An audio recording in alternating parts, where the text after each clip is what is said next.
Assalamualaikum, apa kabar good people? Selamat datang, selamat bergabung kembali bersama saya BDT berasal dari Borneo Sabah akan menemani teman-teman semua di dalam episode reactions kali ini. Terima kasih teman-teman semua yang sudi bergabung dan mendukung channel ini, sahabat subscriber. Kita sudah mencapai 100k subscriber. Terima kasih kalian orang-orang baik yang mewujudkan impian dan mimpi. Saya sangat hargai sokongan dan dukungan yang kalian berikan buat channel kecil saya berkembang.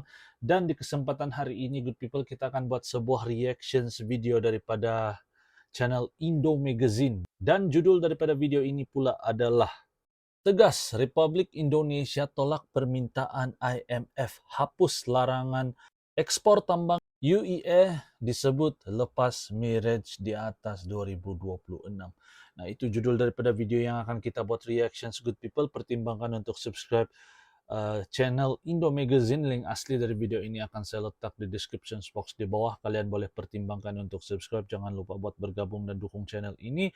Ojo lali di subscribe channelku guys. Dan saya harap kalian semua teman-teman subscriber yang menonton berada di dalam keadaan yang baik-baik saja. Sehat-sehat selalu. Dan tanpa membuang waktu good people, mari kita nonton isi kandungan daripada video ini seperti apa. Let's go. 1, 2. Namun, IMF menentang kebijakan larangan ekspor. Jadi kalau ada siapapun yang mencoba untuk mengatakan hilirisasi, itu adalah sebuah tindakan yang merugikan negara, itu kita pertanyakan pemikiran ada apa di balik itu, termasuk kita dalam negeri. Saya sebagai mantan aktivis merasa terganggu ketika ada sebuah kedaulatan bangsa kita, independensi negara kita, itu akan digores oleh siapapun. Dan saya pikir ini harus kita lawan. Cara-cara seperti ini tidak lagi untuk kita tempatkan mereka di tempat yang baik di bangsa ini. Wow guys. Hey, hola Indomax Indo Magazine. Oke, lanjut berita yang cukup panas. Kali ini lanjut lagi mengenai IMF, Dana Moneter Internasional yang kemarin meminta negara kita Indonesia untuk menghentikan kebijakan larangan ekspor bahan tambang mentah, bos. Yang mana artinya IMF ini pun meminta kita mengekspor lagi bahan mentah ke negara lain. Dan tak main-main, bos. Indonesia pun ternyata dengan tegas telah menolak permintaan IMF ini. Indonesia ditolak, Indonesia menolak permintaan IMF oleh IMF. Nah, apakah alasannya dan bagaimanakah pernyataan penolakan ini? Setelah ini kita bahas, bosku. Kemudian berita kedua nanti yang tak kalah mantap datang dari rencana pembelian jet tempur Mires 2000-9 dari Sultan Uni Emirat Arab yang dikabarkan kini seorang pengamat pun memprediksi bahwa jika oke, maka jet-jet tempur itu pun baru akan datang setelah tahun 2026 nanti, bos. Nah, cukup lama nih. 2026 baru datang. Jet-jet tempur itu bisa datang selama itu, bos. Penasaran beritanya? Cus! Tanpa banyak bacor, mari kita bahas berita lengkapnya satu persatu, bosku. Mantap! Oke, berita pertama ini datang lagi dari IMF yang tiba-tiba dengan seenak jidatnya meminta kepada negara kita Indonesia untuk menghentikan kebijakan stop ekspor bahan mentah tambang yang selama ini sudah kita usahakan. Seenak jidatnya, guys. Padahal mereka IMF pun sebenarnya juga tahu bahwa Indonesia selama ini sudah pontang-panting mempertahankan kebijakannya dalam melawan gugatan Uni Eropa di WTO. Admin kutip dari banyak sumber berita berikut. Menteri Investasi, yaitu Kepala Badan Koordinasi Penanaman Modal, Kepala BKPM, Bapak Bahlil Lahadalia pun baru-baru ini menegaskan bahwa pemerintah Indonesia berkomitmen untuk terus menggenjot kebijakan hilirisasi di dalam negeri, bos. Sekalipun program tersebut mendapat pertentangan dari Dana Moneter Internasional alias IMF. Bapak Bahlil mengatakan bahwa Indonesia saat ini mempunyai tujuan untuk bisa menjadi negara maju. Sementara kunci untuk menjadi negara maju salah satunya adalah melalui industrialisasi, adalah melalui program hilirisasi ini, bos. Bisa menjadi negara maju, guys. Kita ini punya tujuan menjadi sebuah negara berkembang yang menjadi negara maju.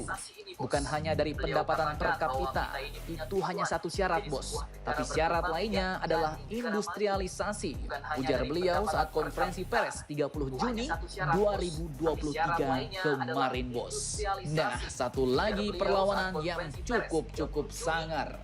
Sepertinya kini, geng-geng pemerintahan kita Indonesia pun semuanya sangar-sangar, bos. Semuanya melawan jika ada yang mengusik kedaulatan dan kepentingan negara Indonesia. Mulai dari Menteri Pertahanan, Menko Sangar-sangar, Marves, guys. Menko Polhukam, Kepala BKPM, Menteri PUPR, Menteri Keuangan, Menteri Luar Negeri, Menteri Ekonomi, dan lain-lain semuanya sangar-sangar dan aktif-aktif. Nah, balik lagi ke pembahasan, bos. Lantas pertanyaannya, apakah dasar alasan yang disebutkan Bapak Bahlil bagi Indonesia untuk menolak saran dan permintaan AMSYONG dari IMF ini? Lanjutkan lagi videonya sampai habis, bosku.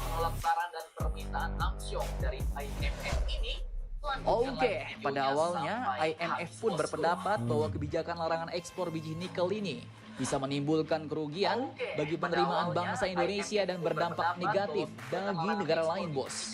Namun Bapak Bahlil pun ternyata membantah hal ini dan menyebut bahwa penilaian IMF itu justru keliru, justru salah besar, bos.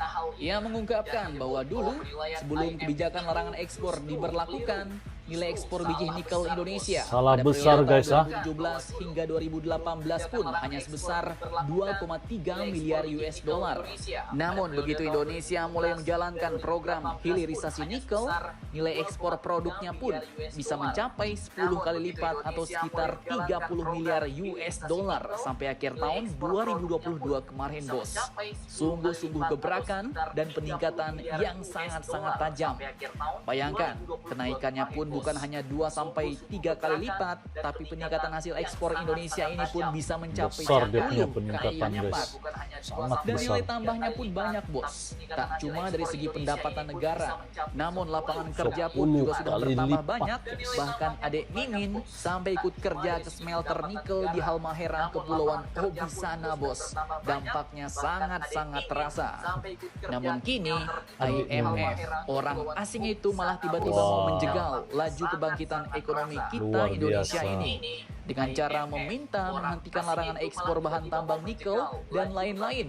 Dan Bapak Bahlil Orang pun asing mau menyatakan ikut dengan campur tegas, ekonomi Indonesia, jadi guys. Gimana? IMF jangan ngawur-ngawur ngomongnya.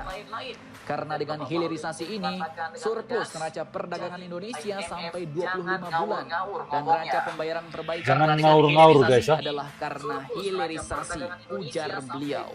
Ia pun sampai menegaskan bahwa jika langit mau runtuh pun, hilirisasi tetap jadi prioritas negara di bawah pemerintahan Presiden Jokowi dan Wakil Presiden Ma'ruf Amin. Larangan ekspor tetap kita lakukan. Kalau digugat ke WTO, ya ke WTO saja. Masa orang lain boleh, kita nggak boleh. Yang benar aja, ujar Bapak Bahlil, Kepala BKPM ini, bos. Sungguh-sungguh perlawanan yang sangat Betul, jos. yang betul, guys. Oke, kemudian berita kedua datang dari prediksi seorang pengamat yang Yang benar, mengatakan kan, bahwa guys? Kalau UAE, negara lain boleh, Uni kenapa Emirat Indonesia Arab tidak boleh? baru akan melepas jet tempur Ngres Nah, 2009 berita kedua. ke Indonesia setelah tahun 2026 nanti, bos. Masih ini cukup negara sultan, lama. guys. Nah, mengapa bisa selama ini? Apakah sebabnya? Admin kutip dari kompas.com.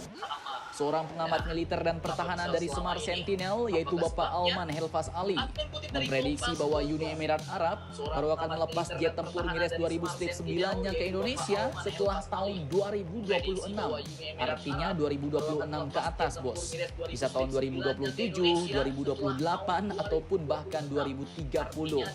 Ia pun mengatakan bahwa setelah 2026 tahun ke atas, 2026, UAE 8. baru akan mendapatkan pesanan mereka yang terbaru, yaitu 80 unit jet tempur Rafale baru dari Prancis, bos. Ia pun mengatakan bahwa kalaupun UAE setuju menjual Ngres 2009 ke 80 Indonesia, unit, maka guys. besar kemungkinan Gila. UAE akan melepas jet tempur itu setelah tahun 2026, bos. Karena mulai tahun 2027, mereka direncanakan baru mulai menerima pesanan 80 unit Rafale dari Dassault Aviation negara Prancis. Jadi itulah alasannya, bos. Pasalnya UAE ini pun juga merupakan negara yang sama dengan Indonesia. Mereka memborong 80 unit jet tempur Rafale dari Prancis, sedangkan Indonesia 42 unit. Dan jika armada jet tempurnya langsung dijual ke Indonesia, maka mungkin kekuatan udara mereka pun langsung berkurang cukup drastis. Pasalnya, jet tempur Rafale-nya pun baru akan datang sekitar tahun 2027 mendatang.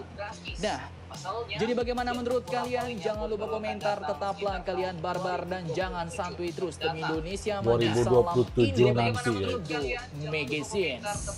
Barbar. Dan jangan santuy terus demi Indonesia maju. Salam Indomax Indo Magazine. Oke guys.